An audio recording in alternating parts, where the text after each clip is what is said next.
India के एक state है जिसका नाम है मेघालय, वहाँ पर ड्रोन्स के जरिए डिलीवरी की जा रही है मेडिसिन की, वैक्सीन की। एक ऐसी कंट्री जो कि एक तरह से मुंह के बल उल्टी गिर के पड़ी हुई है। एक तरफ अमेरिका इंडिया के गीत गा रहा है, उधर से रशिया भी इंडिया के गीत गा रहा है। वो 130 टन का वेट उठा सकता है।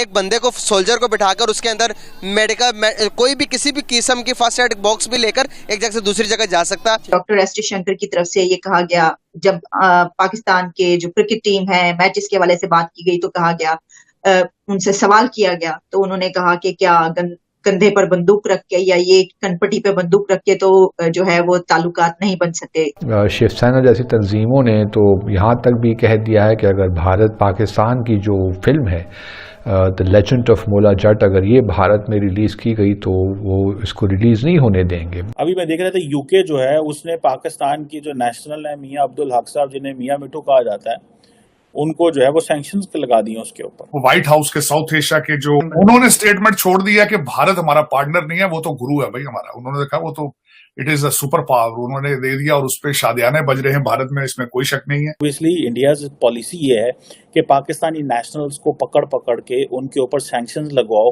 And call them as the rogue elements जो वहां पे हैं। दूसरी तरफ भारत बड़ी कंसिस्टेंसी के साथ अपने नैरेटिव को पाकिस्तान के खिलाफ जो है वो आगे लेकर चल रहा है, तो हम कुछ उन्हीं से सीख लें कि किस तरह हमने आगे चलना है। जब मैं मोदी साहब का देखता हूं कि supreme India, bigger India, super power India, India जो है वो हर एक से बात कर रहा है, हर एक से बात कर रहा है, वो किसी को नहीं छोड़ रहा। मोदी जी को मैं बल्कि इस चीज की उनको मैं क्रेडिट दूंगा कि उन्होंने नेशनलिज्म जो है, हिंदुइज्म को इतना प्रमोट किया है। इसके बारे में किताबें लिखी जाएंगी इन द फ्यूचर कि how his nationalist movement gave the boost to the Hindu community.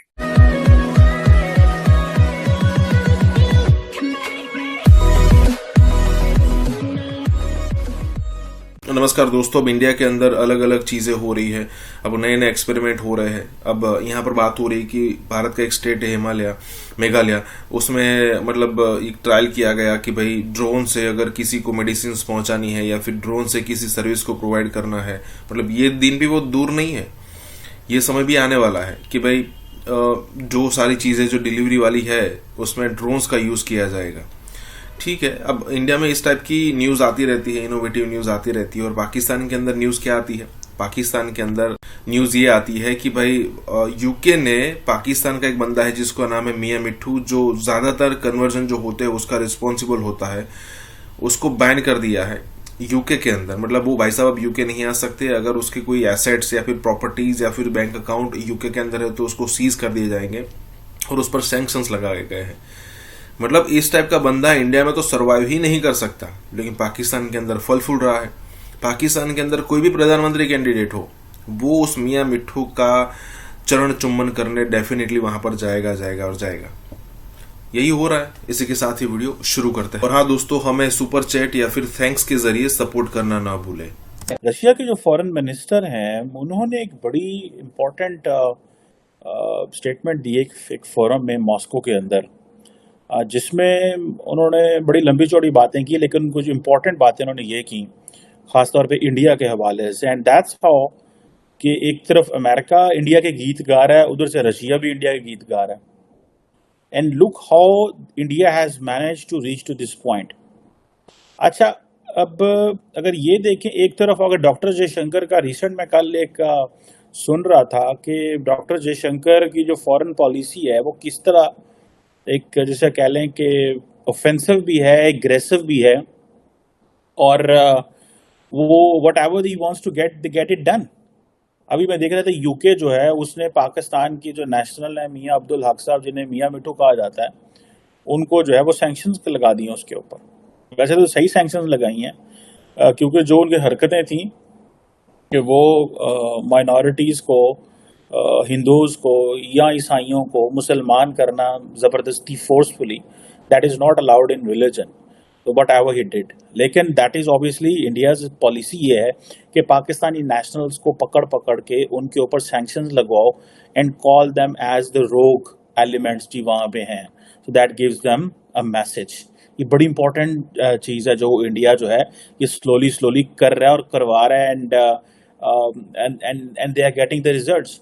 खैर, अब डॉक्टर जयशंकर, पहली बात तो यह है कि वो जो इंडिया ये कह रहा है कि जी हम एक इंडिपेंडेंट पावर हैं, और वो कह रहे हैं कि हम सिर्फ इंडिपेंडेंट पावर नहीं है, हम प्राइमरी पावर हैं।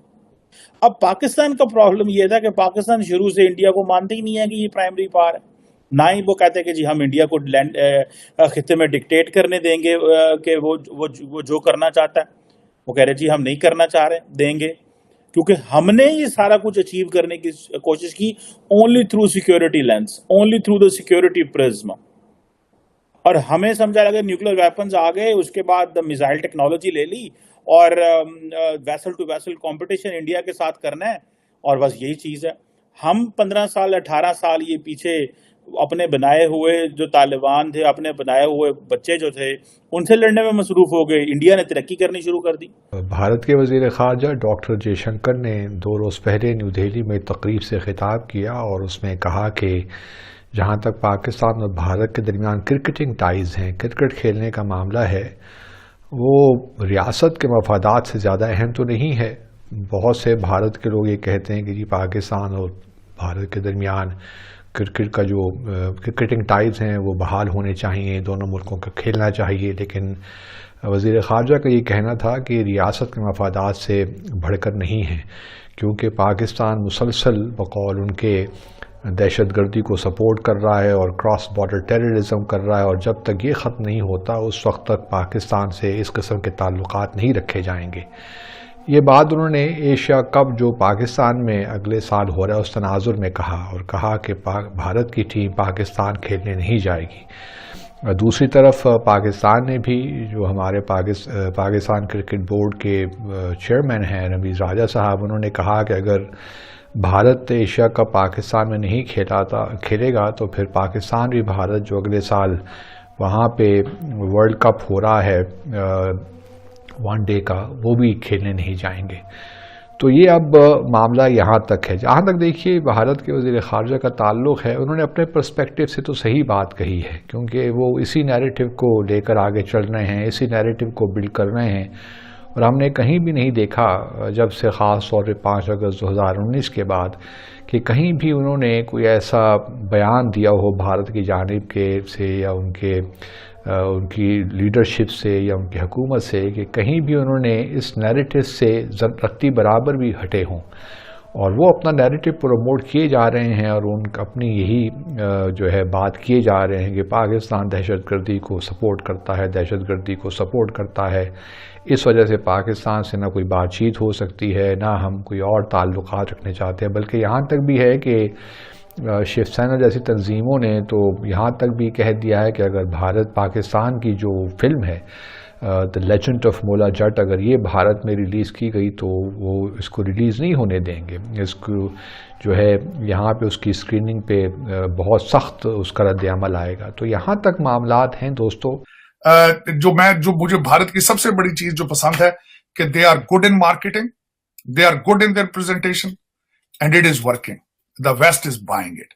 West was desperate. America was desperate to have a partnership with somebody against China, क्योंकि इन्होंने यहाँ पे माइंड बना। एक जो पाकिस्तान के में अमेरिकन थे, एम्बेसडर काकर थे उनका नाम, उन्होंने एक ऐसे लिखा था आज से 10 साल पहले, और वो उनको समझा जाता है he is next to Henry Kissinger in foreign policy. उन्होंने इनकी तवज्जो दिलाई थी कि आप ये छोटे छोटे कॉन्फ्लिक्ट से निकल के चाइना के पीछे जाएं, और then the state department bought that essay and ideology, और इसी वजह से ये छोटे छोटे आप कॉन्फ्लिक्ट से निकल के चाइना के पीछे जाना चाहते थे, तो उनके लिए सबसे ज्यादा सूटेबल पार्टनर बनता था इंडिया। उन्होंने लिया, इंडिया ने बहुत फायदा उठाया इकोनॉमिकली, और दूसरा वर्ल्ड स्टेज पे, यूनाइटेड नेशंस में और कई जगह पे, और उसमें वो कामयाब है उनके।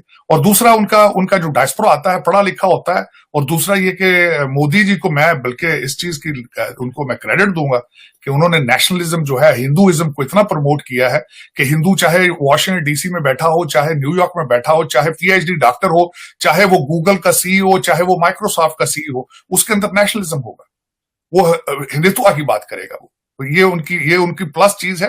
इसके बारे में किताबें लिखी जाएंगी इन द फ्यूचर कि how his nationalist movement gave the boost to the Hindu community. और ये बिल्कुल मैं इसको अप्रिशिएट करता हूं। देखें, वो अपने मुल्क के लिए, अपने काज के लिए वो ही successful, we need to learn from him. अगर हम अपने काज में और अपने नेशनलिज्म में फेल हैं तो this is our fault, Modi ji का फॉल्ट नहीं है।